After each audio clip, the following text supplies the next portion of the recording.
बिस्मिल्लाहिर्रहमानिर्रहीम।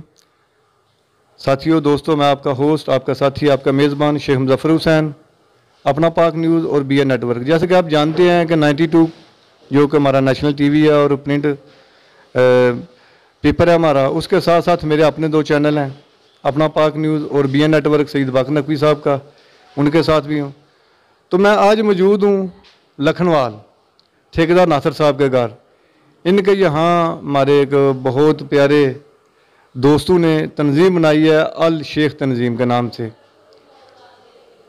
ज़रूरतें तो पड़ती रही हैं, लेकिन नहीं भी हैं, लेकिन हैं भी कि ग्रुप बने जाएं। लेकिन उनका जो मेन मकसद होता है अपनी कौम को इज़्ज़त देना, अच्छी बात है, लेकिन जो मेन मकसद होता है वो तो होता है कि अल्लाह के दीन के लिए चलना।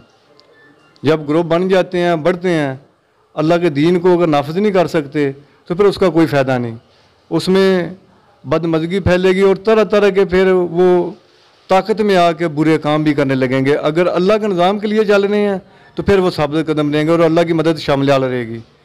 इसी तरह मेरे साथ बहुत काबिल मोहतरम इस तंजीम के सरमाया जनाब डॉक्टर साहब मौजूद हैं। मैं ये चीफ़ एग्जेक्टिव हैं अल शेख तंजीम के। मैं उनसे बात करता हूँ। जी अस्सलाम वालेकुम। जी वालेकुम अस्सलाम। जी डॉक्टर साहब, आप ये तंजीम को माशाल्लाह काफ़ी सालों से चला रहे हैं, आप इस बारे में कुछ कहना चाहेंगे? जी, अल्लाह की मेहरबानी से जी हम तकरीबन ये 25 साल से चल रहा है हमारा सिलसिला, और हम अल्लाह की मेहरबानी से बहुत कामयाब हैं। डिस्ट्रिक्ट सियालकोट में भी हमारे प्रेसिडेंट हैं। ये सारे गुजरांवाला, लाहौर, तकरीबन पूरे पंजाब में फैली हुई है। इस हवाले से मैं एक रिक्वेस्ट करना चाहूँगा कि हम इस्तेसाल शुदा तबका थे और हमारे चंद दोस्तों ने, स्पेशली बुज़ुर्ग हमारे हसन मोहम्मद साहब ने, ये सब दोस्तों से मिल के ये एक हमारी तंजीम को फ़ाल किया, चालू किया। तो अल्लाह की मेहरबानी से अब तकरीबन हम काफ़ी अच्छे तरीके से हमारे दोस्त उभर रहे हैं इसमें। ये इस्तेसाल शुदा तबका मैं इसलिए कह रहा हूँ कि ये एक कुदरत का कानून है। जब चीज़ दबी हुई हो तो वो उठे तो वो बड़े अच्छे तरीके से उठती है।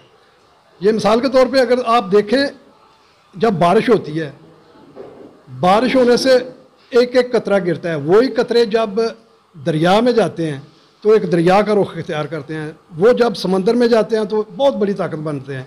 अल्लाह की मेहरबानी से हम इस टाइम सब डिस्ट्रिक्ट में हमारे काम हो रहे हैं तंजीमी। तो ये एक शेर हमारे दोस्त ने पहले बोला है, फ़र्द कायम रब्ते मिल्लत से तन्हा कुछ नहीं, मौज है दरिया में बैरून दरिया कुछ नहीं। ताकत और ये भरोसे, ये सब कुछ इसका पता भी जब इकट्ठे हो तब भी चलता है। अकेला अकेला इंडिविजुअल तौर पे हर बंदा जो है खजल खराबी होता रहता है। तो अल्लाह की मेहरबानी से ये हमें बुज़ुर्गों ने दिया है रास्ता, हम इस पर मेहनत कर रहे हैं, इंशाल्लाह लाजमी कामयाब होंगे। नहीं जी, बेशक इस बात में कोई शक नहीं है कि हमेशा जब भी ग्रुप चलते हैं, जैसे कि हमारे सामने जब दीन इस्लाम फल फूल रहा था तो उस वक्त हमारे नबी पाक अलैहि सल्लम के प्यारे साहब, आपके साथी जो थे, वो जितने बढ़ते गए दीन मजबूत होता गया, जो कि पहले भी मजबूत था लेकिन सहाबा के आने से ज़्यादा मजबूत हुआ। तो इस तरह से ग्रुप चलते हैं, साथियों के साथ ही चलते हैं, उनकी काविशें साथ होती हैं। लेकिन आप थोड़ा इसको बढ़ाने का इरादा रखते हैं, कोई थोड़ा मज़ीद वसी करना चाह रहे हैं इसको? जी, अल्लाह की मेहरबानी से हम डिस्ट्रिक्ट लेवल पे जो हमारी एग्जेक्टिव बॉडी है उसका चंद दिन में इजलास बुला रहे हैं। उसमें हम तकरीबन ये तंजीम साजी मुकम्मल करके ये चंदे का सिस्टम शुरू कर रहे हैं।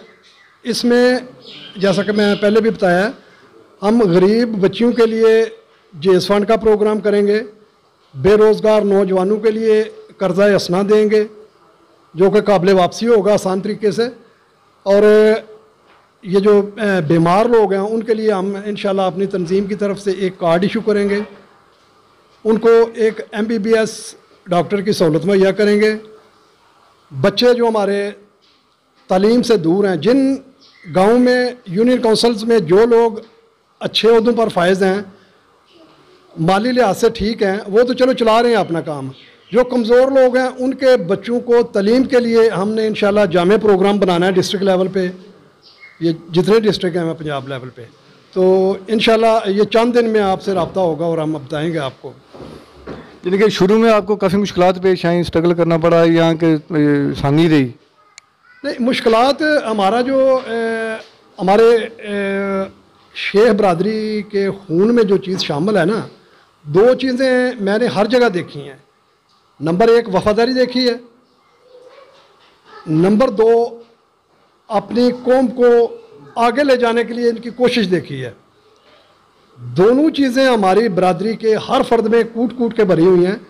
ये अलग बात है कि इन लोगों ने हमें तकरीबन उस जगह पे छोड़ा कि हमारा माली लिहाज से हमने बहुत ज़्यादा कमज़ोरियाँ हैं, वही कमज़ोरियाँ हमें इस जगह पे ले आई हैं। अल्लाह की मेहरबानी से अब ठीक चल रहा है, बेहतर हो जाएगा इंशाल्लाह बहुत जल्दी। नाज़रीन, जैसे कि आप मेरी जो वीडियो हैं तमाम शोबे ज़िंदगी पे देखते हैं, इसी तरह ये भी एक इसको हुर्रियत भी कहा जाता है कि अपने हक़ को पहचानना, शऊर आना, ये उस सिलसिले में ये है। मेरा वालेकुम अस्सलाम जी, आपका नाम?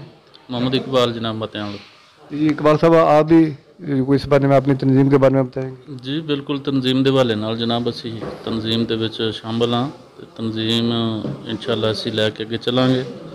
यही असी साडा मिशन है कि अपने जिहड़े ने तंजीम के बरादरान इन्होंने यही दावत दे रहे हैं कि तुसी मुतफिक हो के ते अगे चलो और अपना बेहतरीन मुस्तकबिल बनाओ।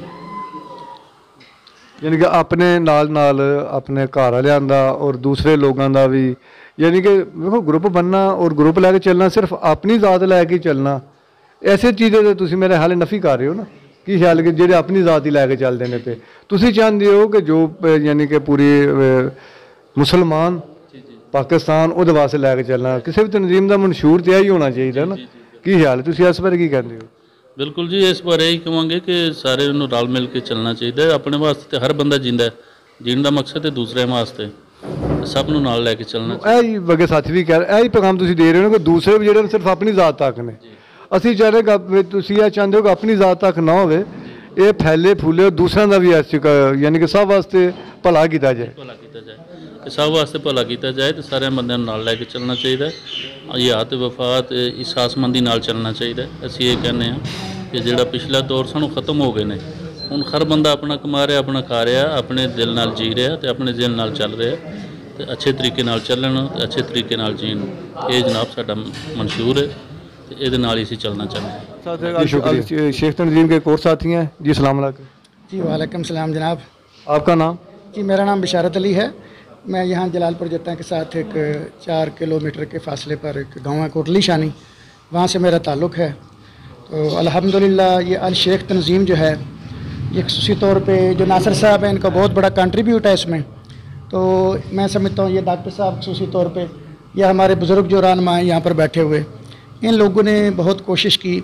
और असल में इसका मकसद जो है तंजीम के बनाने का वो यही था, जैसा कि वो पहले डॉक्टर साहब भी कह चुके हैं, कि दरअसल ये एक समझ लें कि इस्तेहसाल हुआ इस कौम का, कुछ अपनी कमज़ोरियाँ भी थी। तो हम लोग अपनी कमज़ोरियों को दूर करना चाहते हैं, अपनी किरदार साजी करना चाहते हैं, इसलिए यहाँ पर इकट्ठे हुए हैं ताकि इसके ऊपर सोच विचार की जाए। इसके लिए जो है कुछ हम हिकमत अमली तैयार करें ताकि इस कमज़ोर तबके को आगे लेकर चलें। जिस तरह के आप भी कह रहे थे कि दरअसल ये अम्बिया का एक शेवा है कि जो तबलीग और तलकीन करना, तो ये समझ लें कि तबलीग इसी हुए तबके को ना ऊपर लेके आना। जैसे कि जनाब यूसुफ अलैहिस्सलाम ने, आपने वो उस वक़्त एक जो कलील थे लोग, उनके पास तमाम तरह का जो सरमाया, मेरी वीडियो पे नाज़रीन जानते हैं, मैं अक्सर ये बात करता हूँ, जब दौलत चंद बंदे के हाथों चली जाती है ना, दूसरे लोगों के पास वसाइल नहीं रहते, तो फिर बेरोज़गारी आती है, गरीबी आती है। तो यही अम्बिया ने किया, जनाब यूसुफ अलैहिस्सलाम ने भी ऐसे किया कि इनकलाब क्या था कि जो पहले मालदार थे वो गरीब हो गए, जो गरीब थे वो मालदार हो गए, और मसावत कायम हो गया। ऐसे जनाब साहब अकराम के दौर में भी कोई ज़कात लेने वाला नहीं रहा। तो ये जो तरीका है, ये अम्बिया का तरीका है कि वो मसावत कायम करते हैं ताकि सब को इंसान को ज़रूरत है ज़िंदगी जो है वो पूरी हो सके। जिस मुल्क में ये हो कि गुर्बत की लकीर से नीचे लोग अपनी ज़िंदगी गुजार रहे हैं, उसमें फिर नफ्सियाती मसले भी बनेंगे और बहुत सारे प्रॉब्लम बनेंगे। जी जी, इसमें आप जो पहले एक आप कोट कर चुके हैं, इसमें आप एक हवाला गालिबन कुरान मजीद फुरकान हमीद का, औज़ु बिल्लाहि मिनश शैतानिर रजीम बिस्मिल्लाहिर रहमानिर रहीम, या अय्युहन्नासु इन्ना खलक़नाकुम मिन ज़करिन व उन्सा वजअलनाकुम शऊबन व क़बाइल लितआरफ़ू। ऐ लोगों तुम्हें एक मर्द और एक औरत से पैदा किया और तुम्हारे कबीले और बरादरियाँ इसलिए बनाए गए ताकि तुम एक दूसरे को पहचान सको। ठीक है ना। अल्लाह ने जो मेयार कायम किया है इसमें इज़्ज़त का, असल में उस मेयार के ऊपर तो हम मुस्लिम माशरा रहे ही नहीं है ना। ये समझ लें कि हिंदू मत से हम यहाँ पर इस्लाम, जो उधर मुस्लिम माशरा उधर में तो कोई नहीं है, पठान में भी ये काम नहीं है, अरब में भी कबीले हैं। ये यहाँ हमारे बरसगीर पाक हिंद में है। बरसगीर पाक हिंद की एक बदकिस्मती समझ लें कि यहाँ पर इस चीज़ को है ना, जो ज़ात पात का निज़ाम था जब पाकिस्तान बना, फिर भी इसका जो हमारा जो सही एक इस्लामी माशरा था ना, बदकिस्मती से मैं कह रहा हूँ वो वजूद में नहीं आया। तो जो कमज़ोर तबके थे उनको नीच तबका गिना गया। तो मैं समझता हूँ कि हर शख्स उसको हक हासिल है कि वो अल्लाह के उस दिए हुए मेयार के ऊपर अपने आप को लाए, क्योंकि अल्लाह ताला कहता है इन्ना अकरामकुम इंदल्लाह अतकाकुम, बेशक अल्लाह की नज़र में तुम में से सबसे ज़्यादा इज़्ज़तदार वो है जो सबसे ज़्यादा मुत्तकी है, यानी परहेज़गार है। इन्नल्लाह अलीमुन खबीर, बेशक अल्लाह सबसे ज़्यादा खबर रखने वाला भी है और इल्म वाला भी है। तो याद रखें, ये कमज़ोर तबके को अपने लिए काम करना, अपने कबीले के लिए काम करना, ये दीन से हट कर नहीं है।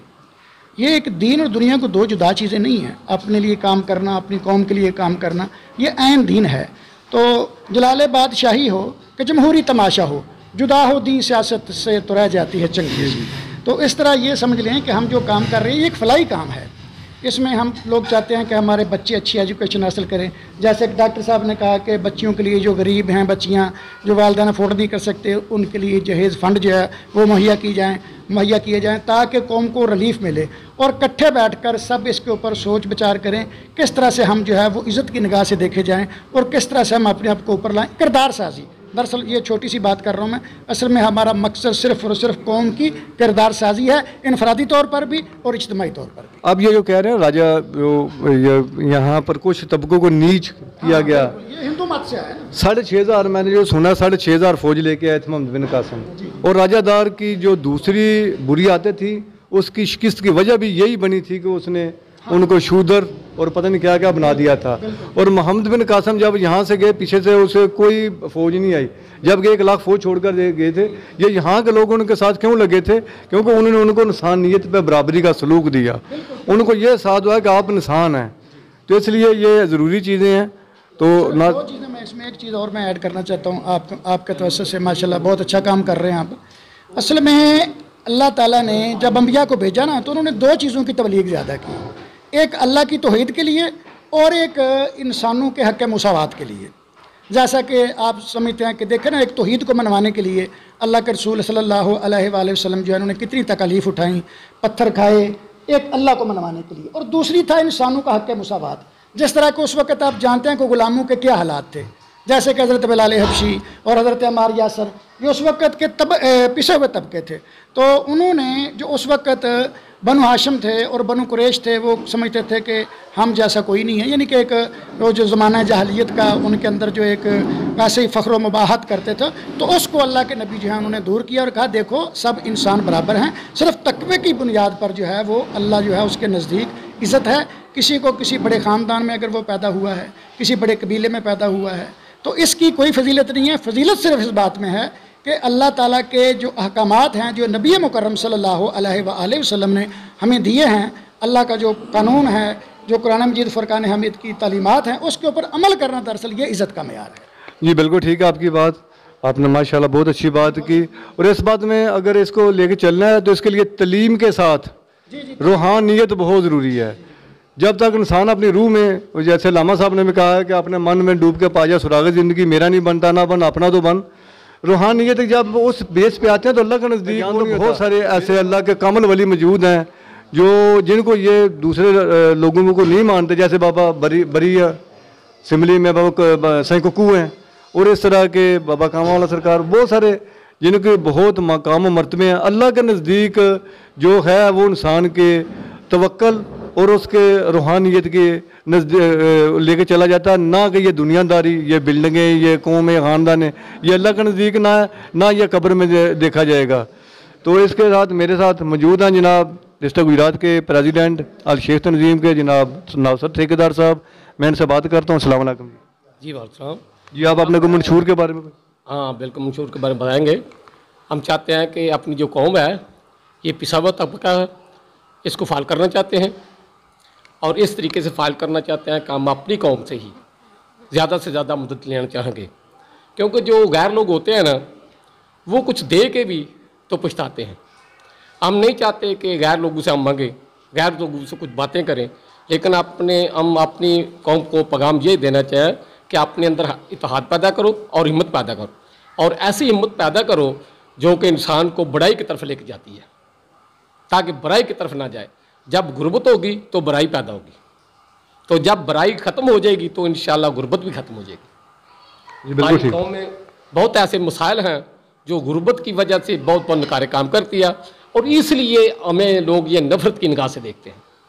और हम आज कोशिश कर रहे हैं कि हर इंसान को, ये बात आपने बिल्कुल दो टोक कर दी है। ये बात का मैं भी इस बात का आदमी हूँ कि जब तो करैक्टर ठीक नहीं ना होगा तो फिर ना आप खुद अपने लिए कुछ कर सकते हैं, ना घर वालों के लिए, ना किसी तंजीम के लिए। तो मैं एक और कौम को पैगाम देना चाहता हूँ कि हमारे जो बड़े लोग हैं ना, या वो अपनी तंजीम के लिए आएँ और ज़्यादा से ज़्यादा काम करें, और हम उन लोगों की तलाश करेंगे जो हमें वो टॉप कर गए हैं। इसलिए कि हमारी कौम में वो जो है ना, ये 35% हम लोग हैं। अल शेख तंजीम का जो कारकुन है, ये 35% है पूरे पाकिस्तान में। लेकिन जो 35% जब इकट्ठे हो जाएंगे ना, 100 में 35, तो बाकी तमाम बरादरियाँ 65% हैं। तो हम उन लोगों को भी तलाश कर रहे हैं जो हमें क्रॉस कर गए हैं, हम हमारे साथ मिलना नहीं चाहते। लेकिन हम मीडिया को ये बताएंगे इसके हवाले से कि ये जो छुप कर बैठे हुए लोग हैं ना, वो हमें छुप कर ही मिल ले, ताकि अपनी कौम का दर्द पैदा करें, दूसरों को भी अपना दर्द बताएं। भाई हमने इसलिए मजबूरी पर हमने आपको छोड़ा इसीलिए कि किरदार कश करते हैं एक दूसरे की, किरदार अच्छे लोगों के नहीं है। लेकिन इंशाल्लाह हम इस वक्त बहुत कोशिश कर रहे हैं, बहुत कोशिश कर रहे हैं कि ख़ुसूसी तौर पे जो बच्चियाँ हैं उनको तलीम दिलवाई जाए, ताकि इन्होंने नस्ल पैदा करनी होती है। कुछ हमारे लोग गरीब ये भी कहते हैं कि हमने कौन सी नौकरी करनी है, हमने कौन से ऐसे काम करने, बच्चों को तलीम नहीं दिलवानी। लेकिन मैं आपको ये कौम को कहना चाहता हूँ कि बच्चियों को ज़्यादा से ज़्यादा तलीम दिलवाएँ, ताकि इन्होंने नस्ल पैदा करनी है। हो सकता है कोई बच्चा इस कौम की बागडोर संभाल ले, समझे। तो इसी वाले से मैं इनको ये कहूँगा कि ज़्यादा से ज़्यादा जो बड़े लोग हैं, हमसे बहुत बड़े लोग हैं, इसमें वकील भी हैं, डॉक्टर भी हैं, इंजीनियर भी हैं, जज भी हैं, ज़िंदगी और मौत के फ़ैसले करने वाली हमारी कौम में है। हमें पता है, मैं इंशाल्लाह 84 से तंजीम के वाले से मैं बहुत ज़्यादा अपनी बरादरी को जानता हूँ। ये तीसरा चौथा ग्रुप बना हुआ है। ये इसीलिए टूट जाता है कि नफरतें पैदा करते हैं, और चंदे के बारे जो इनके ख्यालात, जो मैंने पहले बात की थी कि जब भी ग्रुप टूटते हैं ना, ये जब उनकी मुआशी जो है ना, ये एक चीज़ एक ऐसी है, अगर एक दूसरे को साथ लेकर आप मुआशी हालत एक दूसरे की बेहतर कर लेते हैं ना, तो फिर वो चंदा भी देते हैं, फंड भी देते हैं, और तंजीमें फाल भी रहती हैं। और हम ना ऐसा करेंगे, चंदे के बारे में मैंने ये ग्रुप बनाएंगे। जब हम थोड़ी से आगे चलते हैं ना, हम चंदे के बारे में ए और बी का ग्रुप बनाएंगे। जो 10 रुपये दे सकते हैं उन 10 का हिसाब उसके से लेंगे। अगर जो 20 दे सकता है वो 20 का करेंगे। एक 50 आदमी दे सकता है चंदे के लिए, 50 लेंगे। अगर 1000 का भी वो दे सकता है, उस 1000 लेंगे। इसलिए कि दर्जा बदर्जा जैसे भी कौम होती है ना, उसको महसूस होता है कि यार हम कमज़ोर हैं, हमारी कमज़ोरी ये दूर करेगी कौम। और जो डॉक्टर मीम साहब, अजहर साहब ने ये बताया कि हसन कर्जा भी देंगे, हम ज़रूर करेंगे। हम बहुत बड़ी उम्मीदें हैं हमारी कौम पर, क्योंकि हमें पता चल चुका है इस वक्त हमारी कौम में बहुत शऊर पैदा हो चुका है। इस एक वक्त तक लोग कहते थे ये कौम कुछ नहीं कर सकती, लेकिन मैं जो वर्क कर रहा हूँ आज, मैं खुद गवर्नमेंट ठेकेदार हूँ, मैं छोटे छोटे लोगों को मेरे साथ काम करते हैं अनपढ़ लोग, तो मैं ये जो रवैया मेरा है ना अनपढ़ी का, ये है कि मेरा जो तबका है ना, मेरे साथ जो भी मजदूर होते हैं वो अनपढ़ होते हैं। तो इसलिए मैं उनसे पूछता रहता हूँ हर गाँव में, हर मोहल्ले में, और मुझे बहुत उन लोगों से खुशी होती है मिलकर जो आपको ना शेख तंजीम के हवाले से वो साबित करता है कि मैं शेख हूँ। लेकिन उन लोग पर मुझे बहुत गुस्सा आता है जो अपनी बरादरी को छोड़ कर ना कोई नाम और तजवीज़ करता है। लेकिन मैं उनको भी ये पैगाम देता हूँ कि कोई बात नहीं है, अगर तुम किसी कबीले का नाम रख लिया ना, अगर रख लिया, कोई मलक हो गया, कोई चुगत्ता हो गया, कोई खोकर हो गया, कोई चौधरी खा चुका है, मुझे कोई फिक्र नहीं है उनकी। वो आए हमसे मिले, वो अपने वो ही रखें, लेकिन दर्द जो है ना अपनी कौम का, वो बार बार हमें बताएं कि कैसे तरक्की करनी है। अगर वो तरक्की कर चुके हैं, हमें भी कुछ ऐसी बात बताएं जिससे हम भी तरक्की कर जाएं। ठीक है, ये बिल्कुल ठीक हो गया, बिल्कुल ठीक है। लेकिन इसके साथ आप ये पैगाम देना चाहेंगे कि दूसरी जो कौमें हैं, देखो अज़मत इंसान जो है वो बहुत ज़रूरी है। इज़्ज़त सभी की करें, अपना मकसद ना छोड़ें लेकिन इज़्ज़त सभी की करें। जी जी बिल्कुल।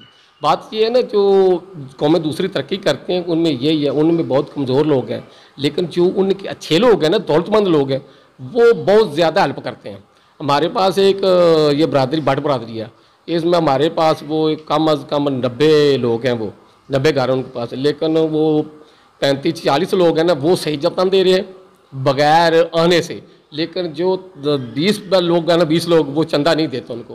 लेकिन मैंने उनसे पूछा, उन्होंने मेरे से पूछा है आप क्या कर रहे हैं, इतने मेहमान आए हुए हैं, कभी इधर जाते कभी उधर जाते हो, तो हम लोग जब बाहर जाता हूँ तो मैंने उनसे पूछा, मैं यार तंजीम के वो चंदे के हवाले से, कहते हैं अगर हर आदमी 90 का 90 चंदा हम जब मुतालबा कर रखेंगे ना, तो ये तंजीम टूट जाएगी। ये इनमें ऐसे भी लोग होते हैं जो मतलब कि चंदा नहीं अफोर्ड कर सकते, लेकिन तंजीम की अमशूरी वो करते हैं, तशहीर वो करते हैं। गरीबी है, बेरोजगारी है, बिल्कुल ठीक है इसमें। तो आप ऐसा करें यार, मैं आपको मशवरा देता हूँ कि गरीब लोग से चंदा ना लें। तो मैं कहा यार गरीब लोग अक्सर चंदा ना लेंगे तो वो हमारे साथ अटैच नहीं रहेंगे। कहते अटैच रहेंगे, उनको उनकी आमदन के मुताबिक ना उनसे खर्चा लें और उन आमदन के मुताबिक उनसे गांठ जोड़ रखें, तो इंशाल्लाह आप कामयाब हो जाएंगे।